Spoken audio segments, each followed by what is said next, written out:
Jadi banyak pertanyaan di masyarakat, misalnya ada orang hamil di luar nikah, dia hamil di luar itu, terus dengan kesadaran dua sejoli ini terus minta dinikahkan kiai. Anak produk gelap ini tidak bisa dinasabkan ke bapaknya.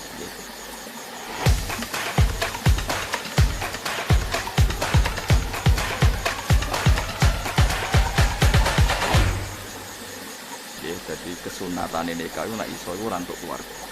Tapi nak wong liya gak prospek di monggo, nak terpaksa untuk misanan, nak terpaksa.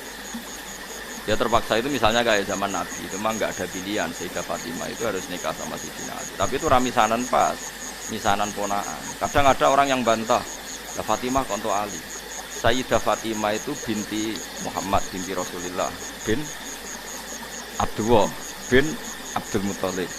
Jadi Fatimah dia abah Rasulullah, dia abah Abdullah, dia abah Abdul Muthalib. Ali itu Ali bin Abu Thalib bin Abdul Muthalib. Jadi Fatimah itu tidak misanan, ponaan misanan.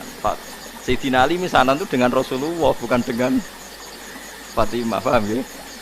Begitu Ali bin Abi Thalib, Muhammad bin Abdullah, Sayyid Abdullah itu kakaknya Abu Thalib. Berarti yang misanan Sayyidina Ali dengan Nabi apa Sayyidina Ali dengan Fatimah? Dengan Nabi, paham ya? Berarti dapat Fatimah itu untuk ponaan apa? Misan. Kadang wong salah kaprah nyongkone Fatimah iku mboten. Nek iso niku rabi itu untuk wong adu. Nek iso nak payu maksudnya ini kan bakas. Dan arep payu wis piye meneh. Setahu saya keluarga fanatik rabi keluarga itu kalau pondok besar ya sedikit kiri. Tapi itu saja untuk minduan mingtelu. Yang misanan cer ya hampir enggak ada. Padahal fanatik dapat keluarga tapi ya mingtelu mingpapat. Ya karena percaya orang luar itu kan ya tidak meyakinkan juga kan. Kalau terus untuk wong ras jelas itu kan ya repot juga. Itu disebut apa faja'alahu nasabau. Pas eling-eling ya. Nasab itu. Nah terus kalau orang zina itu nasab itu hilang, walinya hakim. Jadi banyak pertanyaan di masyarakat, misalnya ada orang hamil di luar nikah, dia hamil di luar itu terus dengan kesadaran dua sejoli ini terus minta dinikahkan kiai. Anak produk gelap ini tidak bisa dinasabkan ke bapaknya, karena agama itu hanya ngakui nasab kalau akadnya sahih, kalau akadnya sahih. Jika ini nanti kalau lahir anak perempuan, walinya itu tetap tidak bapaknya, paham ya? Meskipun jelas-jelas bapaknya yang bersetubuh, walinya itu hakim. Karena agama hanya ngakui nasab yang dari bapak lewat akad sahih. Makanya sering kejadian di masyarakat itu, wes hamil lagi kawin. Itu kalau mesti pesen, sampean tobatnya diterima Allah karena sudah kawin. Itu harus didukung. Harus didukung. Bagaimanapun dengan menikah kan menghilangkan zina kan, kalau dia tetap berhubungan, kalau tidak nikah kan malah. Ya ono kiai sing wong wis ora bener kok dinikahno, itu salah besar. Harus malah cepat dinikahkan supaya hubungannya halal. Tapi nanti anaknya ini nanti nggak boleh jadi diwaleni nopo.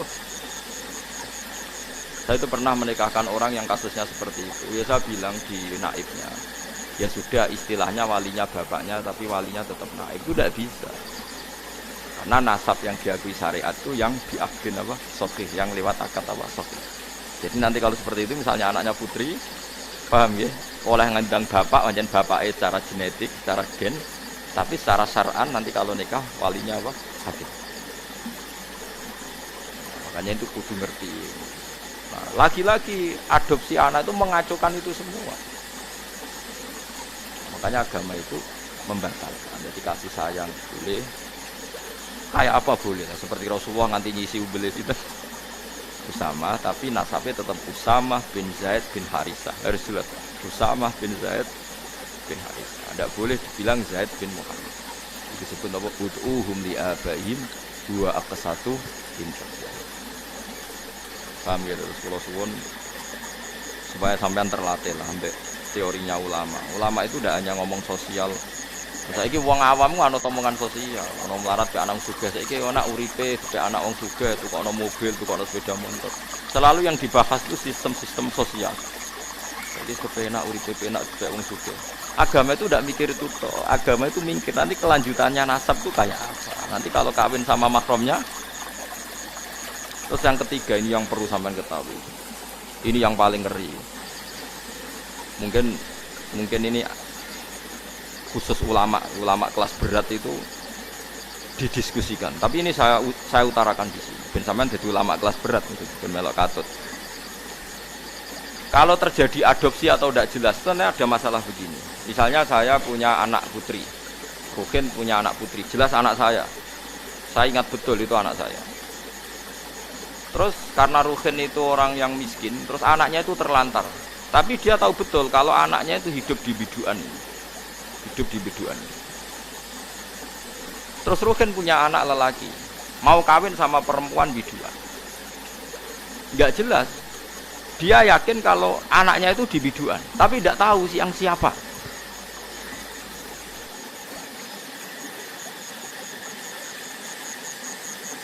Itu ada ulama yang mengatakan jika jumlah perempuan itu masih bisa dihitung di kawasan itu, maka haram semua perempuan biduan.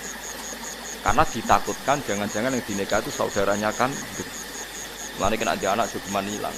Soalnya ada anak wedok hilang ning Batam. Kowe jek eling betul nak ilange ning kawasan Pulau Gadung misalnya di Jakarta ning Pulau Gadung. Ku semua perempuan Pulau Gadung haram dirabi anak ember mergo dikawinkan kok rabi untuk dulur. Paham nggih? Dan semua ngeri betul itu. Mulane wong nak di anak kudu jelas manggon ndi saiki melok sapa. Terutama semegatan-pegatan dulu. Kohen yo. Kok dekne ada anak ning Banyuwangi dekne mulane tak elingno bolak-balik. Bejo dekne ketemu tak kon nulisi uripe ning ndi. Karena kalau masyarakat hanya ngomong wis mbok Wesley ta ora mangan ta ora, ulama itu kepentingannya lebih dari itu, paham ya? Paham ya? Itu bolehnya kalau kampung itu masih bisa dihitung. Itu satu kampung tuh haram semua. Jadi misalnya sak biduan jumlahe 700 wong. Berarti 700 perempuan itu haram dinikah anak Rugen sing lanang. Mergo ditakutkan. Ya misalnya sampean bantah ngene. Gus, saiki wis modern. Sing dirabi kan jelas. Misalnya anak Pak Rumanto, terus sing dirabi kan jelas anak Mustafa. Kudu ana seksi tenan nek iku anak Mustafa. Sare padha eleke apa padha apane lah dibuktekno anak miripe iku tenanan. Sampai begitu agama ngatur. Makanya anak ini nomor satu harus jelas rimbanya di mana, alamatnya mana. Ini bukan urusan sosial wedi terlantar. Nanti ada nisain mahsurat dan nisain ghairi apa? Mahsurat. Dan itu punya akibat haram tidaknya menikah kawasan situ. Nah, kecuali orang mahsurat kayak kasus orang-orang Arab yang di Indonesia itu yang kan ada itu peneliti Mekah yang punya keluarga itu. Dulu kan banyak ketika ada revolusi Wahabi itu banyak ulama Sunni yang diusir, sebagian hidup di Indonesia. Kayak keluarga Syekh Umar bin Jabbar banyak yang hidup di Indonesia. Dia yakin bahwa anaknya di Indonesia karena dia sempat nikah orang Indonesia, punya anak di Indonesia, bawang Banyumas, bawang Kudus, dekne mamang.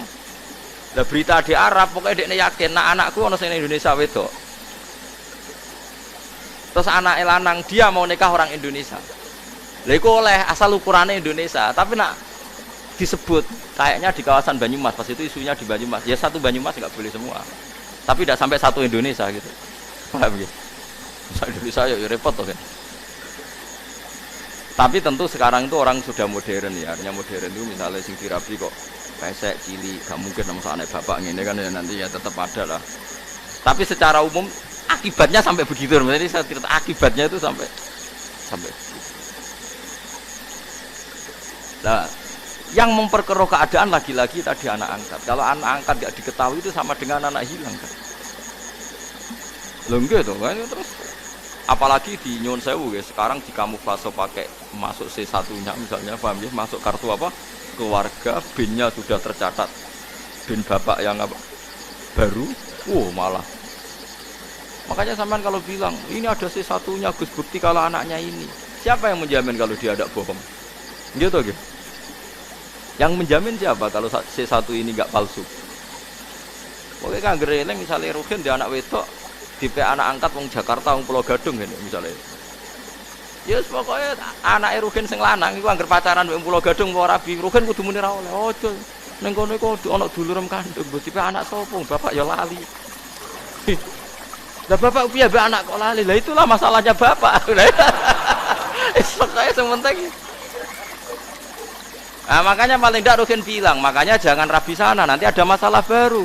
Karena bapak sudah penuh masalah. Nah, itu tetap harus kamu rabi sing pokoknya rawang Pulau Gadung. Pasti ngambilnya jangan Jakartanya, yang kawasan itu. Sampai sebegitunya ulama Bagas itu ada di kitab Al-Asbah wan Nadhair itu. Nisa'in mahsurat dan nisa'in ghairi mahsurat. Ada perempuan mahram hidup di satu kampung. Kalau kampung itu bisa diidentifikasi berapa jumlahnya, itu satu kampung menjadi haram semua. Jadi misalnya saya dengar isu di kampung situ ada ponakan jenengan ke sana, ono kakak jenengan, anaknya kakak jenengan. Tapi aku ora roh persisian ponakanku sing ndi. Pokoknya kakakku yakin misalnya uripe anaknya neng kono, itu satu kampung nggak boleh saya nikah karena berarti kan nikah ponakan, nikah nopo? Ponakan. Ditakutkan mendapat ponakan. Sampai segitu. Nanti kalau suwon nanti anak wedok sing jelas. Ya kan ya ditulis mangkone ning ndi gitu. Ojo men diwaseli tok ra ini ra roh. Kok kula di pengalaman kula ra kiai. Kowe ra roh rasane dadi kiai, nek kula roh rasane dadi kiai. Ning dunia kiai pancen unik. Saya itu punya santri bawean. Nikah karena ndak mapan itu ya macam-macam lah karena ndak mapan itu bapaknya kerja di Malaysia, ibunya dititipno kiai ini mondok. Jadi candalem. Anaknya juga itu. Itu lucu. Kalau anaknya nelpon bapaknya itu lucu. Pak cepet pulang. Saya takut lupa wajahnya bapak. Jadi anak itu rapal ra ini bapak. Tiap teko yo ora ora gelem dijak. Nganti apal iku bapak. Dan keris 5 tahun bapak teko. Ro cadulanan dibaro. Engko nak mboke takok iku anak mlunduk. Coba kan bahaya juga kalau artinya tiap 5 tahun wong ra ketemu ora roh anake gitu. Paham lho Mas? Lah terus bisa hilang tenan kan yo ora niteh nih. Paham ya? Bahaya.